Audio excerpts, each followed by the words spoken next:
আমার একজনে জিজ্ঞেস করেছিল ওই উপদেশটা লাইসেন্স পেল কিভাবে। এত ক্ষুদ্র মানে এত ছোটখাটো ভুল কিভাবে করেন?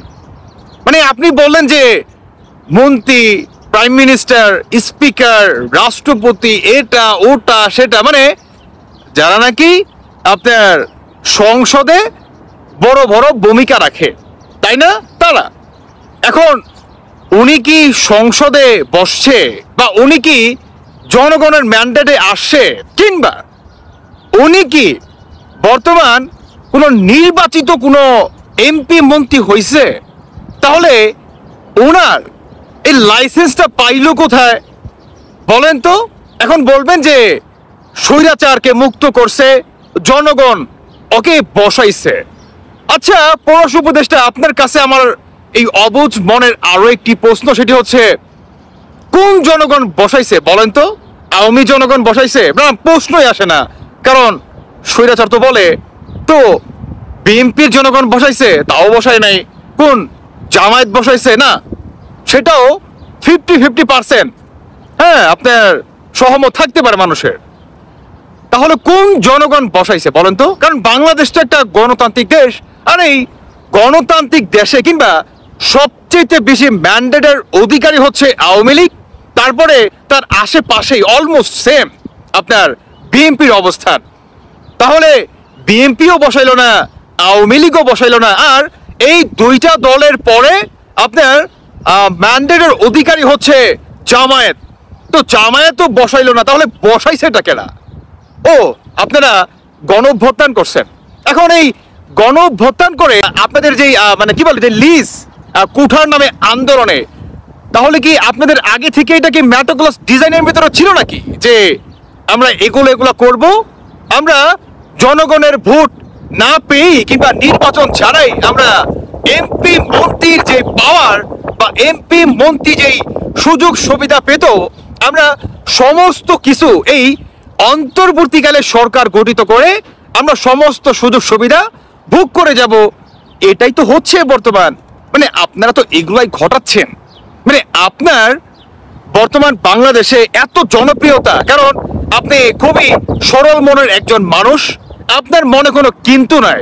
কিন্তু সেই দিন সাংবাদিক সম্মেলনে যখন আপনাকে প্রশ্ন করা হয় যে এটা তো বাংলাদেশের আইনের নাই, 30 বছরের অধিগত হবে, তারপর হচ্ছে আপনার ইনকামের একটা বড় ধরনের সোর্স থাকতে হবে, সরকারকে আপনার বছরে 3 লাখ টাকা একটা কি বলে রাইফেলের জন্য প্রতি মাসে ট্যাক্স দিতে হবে, সেগুলো কিছুই করতেছেন। তাহলে পাইলো কোথায়?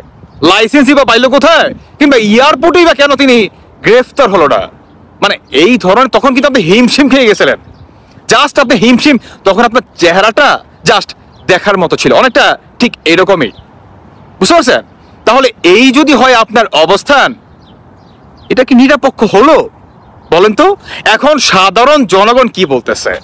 এখন সাধারণ জনগণ বলতেছে যে এটাও হচ্ছে এই আপনার কি বলে এই কি বলে অন্তর্বর্তীকালীন সরকারের আরো একটি ম্যাটোক্লাস ডিজাইনের মাধ্যমে আপনার সেই মানে কি বলে আপনি জনগণকে আসলে ভালো মানুষগিরি দেখাচ্ছেন। ইভেন জনগণ আপনার প্রতি যে ক্ষিপ্ত, মানে চরম আকারে ক্ষিপ্ত, কারণ আপনার কাছ থেকে এই ধরনের ফিডব্যাক কখনোই আশাবাদী ছিল না।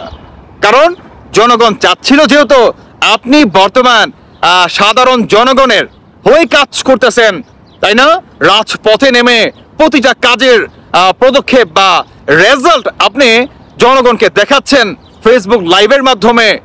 ঠিক আপনার এই কাজটাও আপনি লাইভের মাধ্যমে প্রমাণ করে দিলেন যে আপনিও এই অন্তর্বর্তীকালের সরকারের বা স্বৈরাচারের আরো একটি ম্যাটোক্লাস ডিজাইনের অধিকারীর একজন অংশকারী, তাই না? আপনিও একজন সদস্য। মানে কাকে বিশ্বাস করবে জনগণ? আর মানে আপনি এত বড় একজন উপদেষ্টা, আর মানে জনগণকে এতটাই বোকা মনে হয় আপনাদের যে মানুষ এতটুকু বুঝতে পারবে না? এটা কোনো কথা বলেন তো?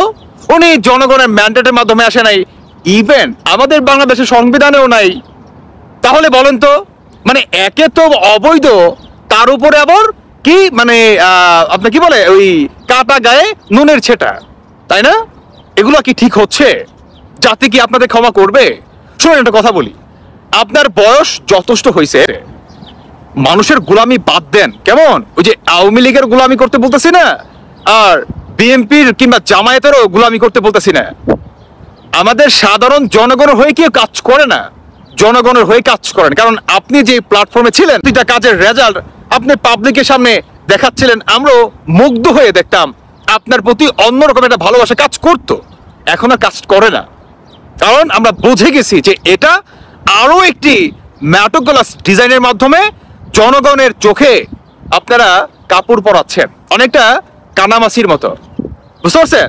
মানে চোখে কাপড় পরিয়ে আপনারা জনগণের সামনে ভালো মানুষগিরি দেখার একটা নাটক চালাচ্ছেন, যাতে এই সরকারকে বিশ্বাস করে ইভেন নির্বাচনের মাঠে যাতে আপনাদেরকে জনগণ ভালোভাবে ভোট দেয়। আপনারা ভোট পাওয়ার জন্য একটা নাটক বর্তমান সাজাচ্ছেন, এটি হচ্ছে আপনাদের বর্তমান অবস্থান। তবে যাই হোক, এই দিন কিন্তু দিন না। কেমন, আগেও বলছি আবার বলতেছি, সামনের দিনের কথা চিন্তা করে প্রতিটা স্টেপ নেন। কারণ সময় খুবই ভয়ঙ্কর জিনিস, সবারই একদিন আসে। আর ওই সামনের দিনের কথা চিন্তা করে যে বা যারা প্রতিটা তাদের কাজের স্টেপ গ্রহণ করে, তারাই প্রকৃতভাবে সফল হতে পারে। আর অচিরেই দেখবেন যারা এই দিন বা আপনার এই মুহূর্তে যেগুলা বা আপনার হাতে যে ক্ষমতা আছে, আপনার ক্ষমতার অপব্যবহার আপনি ঘটাবেন, এবং ওই যে বললাম সেই দিনে যায়া বড় বড় বাস কিন্তু আপনার জন্য রেডি থাকবে, এটা কিন্তু মাথায় রাখতে হবে। প্রিয় দর্শক বন্ধুরা, এই হচ্ছে বর্তমান অন্তর্বর্তীকালের সরকারের আরো একটি ম্যাটোগ্লাস ডিজাইন আপনাদের সামনে আমি দেখাই দিলাম, চোখে আঙুল দিয়ে দেখাই দিলাম। ভালো থাকুন সবাই, বাকিটা আপনাদের ব্যক্তিগত মতামত অবশ্যই জানিয়ে যাবেন। ধন্যবাদ সবাইকে, আল্লাহ হাফেজ, আসসালামু আলাইকুম। তবে হ্যাঁ, আরো একটি কথা, নির্বাচনের আগে ভোট কাকে দিবেন, আপনার ভোট আপনি দিবেন, যাকে খুশি তাকেই দিবেন। তবে হ্যাঁ, মাথায় রাখতে হবে সামনে 5 বছর কিন্তু আপনি তারই অধীনে থাকবেন। কেমন, এখন আপনার সে ভালো করবে নাকি আপনার গলা চেপে ধরবে নাকি আপনার হাত ধরে একসাথে হাঁটবে, সেটা কিন্তু আপনার একটা ভোটই কথা বলবে। প্রিয় দর্শক, বিমানবন্দরে আসিফ মাহমুদ সজীব ভুঁইয়াকে নিয়ে যে কাণ্ডটি ঘটেছে, সেই কাণ্ড থেকে আসিফ মাহমুদ সজীব ভুঁইয়ার নিষ্কৃতি পাওয়ার কোনো সুযোগ নেই। বিমানবন্দরে একদম লাস্ট স্ক্রিনিংয়ে আসিফ মাহমুদ সজীব ভুঁইয়ার ব্যাগে যে ম্যাগজিন আছে AK-47 রাইফেলের, সেটি ধরা পড়েছে। এর আগে যে আরো 1-2 বার চেকিং হয়েছে, বাংলাদেশের নিরাপত্তা বাহিনী করেছে। তারা কি করেছে? তারা এটা কি দেখতে পায়নি? তাদেরকে নিয়েও তো সন্দেহ আছে। তারা কি তার ব্যাগ তল্লাশি করে নাই? তাদেরকেও আইনের আওতায় আনা উচিত। একেবারে প্লেনে উঠার আগে শেষ মুহূর্তে আসিফ মাহমুদ সজীব ভুঁইয়ার ব্যাগে ম্যাগজিন পাওয়া গেছে। তিনি বলেছেন ভুলবশত এটি হয়েছে, তার PS এর কাছে সেটা তিনি দিয়েছেন।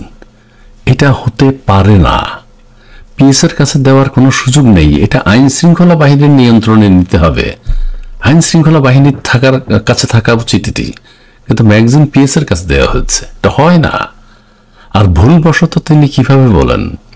ভুলবশত তো সড়ক দুর্ঘটনাও ঘটে। সড়ক দুর্ঘটনায় কেউ তো কাউকে ইচ্ছা করে মারে না, কিন্তু যিনি অপরাধী, চালক বা যেই হন, তাকে আইনের আওতায় আনা হয়। এবং তিনি যদি দোষী সাব্যস্ত হন, তার ফাঁসি হয় অথবা জেল হয় বা বিভিন্ন ধরনের অর্থদণ্ড হয়। ভুলবশত অ্যাক্সিডেন্ট হয়, ইচ্ছা করে তো কেউ করে না। কাজেই আপনি যদি বলেন ভুলবশত আপনার ব্যাগে এটা রয়ে গেছে, KPI ভুক্ত এলাকায় বিমানবন্দর, সেখানে আপনার ব্যাগের ভিতরে এই অস্ত্র আছে, এটাতে ভুলবশত হতে পারে না। এই ভুলের ক্ষমা নেই। ভুলবশত হয়েছে ঠিক আছে, কিন্তু এই ভুলের তো ক্ষমা নেই। সড়ক দুর্ঘটনায় অ্যাক্সিডেন্ট হয়ে একজন মারা গেল বা আহত হলো, যিনি কাজটা করলেন তিনি তো ভুলবশত করেছেন, এটার তো কোনো ক্ষমা নেই, তাকে আইনের আওতায় আনতেই হয়। আসিফ মাহমুদ সজীব ভুঁইয়া এখন বিদেশে আছেন। দেশে আসার পর অবশ্যই আইন শৃঙ্খলা বাহিনী তাকে হয়তো গ্রেফতার করবে, জিজ্ঞাসাবাদ করবে কিভাবে কি হয়েছে। সরকারের পক্ষ থেকে হয়তো উদ্যোগ নেওয়া হবে। আসিফ মাহমুদ সজীব হয়তো নিজেই বলবেন আমাকে গ্রেফতার করা হোক। আর যদি এইটার আসলেই এই অস্ত্রের লাইসেন্স তার কাছে আছে কিনা সেটিও দেখার বিষয়। লাইসেন্স থাকলে এটি AK-47 রাইফেলের কি লাইসেন্স হয়? কারণ নিরাপত্তার জন্য কি AK-47 লাইসেন্স রাইফেল দেয়া হয়, সেটিও যাচাই করতে হবে তার সত্যিকার অর্থে লাইসেন্স আছে কিনা। আর যদি হয় যে না, আমরা যে আন্দোলন সংগ্রাম করেছি, জুলাই আগস্টের ঘটনা ঘটিয়েছি, আমাদের AK-47 রাইফেল সবার ঘরে ঘরে আছে, সেটা হলে অস্ত্রের উৎপত্তি কোথায়, এটা ঠিক আছে। আপনারা জুলাই আগস্টে যে ঘটনা ঘটিয়েছেন, আপনাদের সবার কাছে AK-47 রাইফেল আছে, আপনারা সশস্ত্র বিপ্লব করতে চেয়েছিলেন, সেটা হলে সেটাও আপনাকে স্বীকার করতে হবে, অথবা কে আপনাকে লাইসেন্স দিয়েছে সেটা খুঁজে বের করতে হবে। AK-47 এর লাইসেন্স সত্যি হয় কিনা সেটা বের করতে হবে, তার কাছে কতগুলো অস্ত্র আছে সেটাও জানতে হবে। এখন তিনি যখন দেশে আসবেন তাকে গ্রেফতার করলেই সকল কিছু হয়তো রিমান্ডে নেওয়ার পর জাতি জানতে পারবে। কিন্তু ভুলবশত KPI ভুক্ত এলাকায় আপনি ম্যাগাজিন নিয়ে যাবেন, এত বড় একটা ঘটনা, এটা ভুলবশত হওয়ার কোনো সুযোগ নেই। যদি ভুলবশত হয়েও থাকে, সেই ভুলের জন্য আপনাকে আইনের আওতায় আনা উচিত। ধন্যবাদ।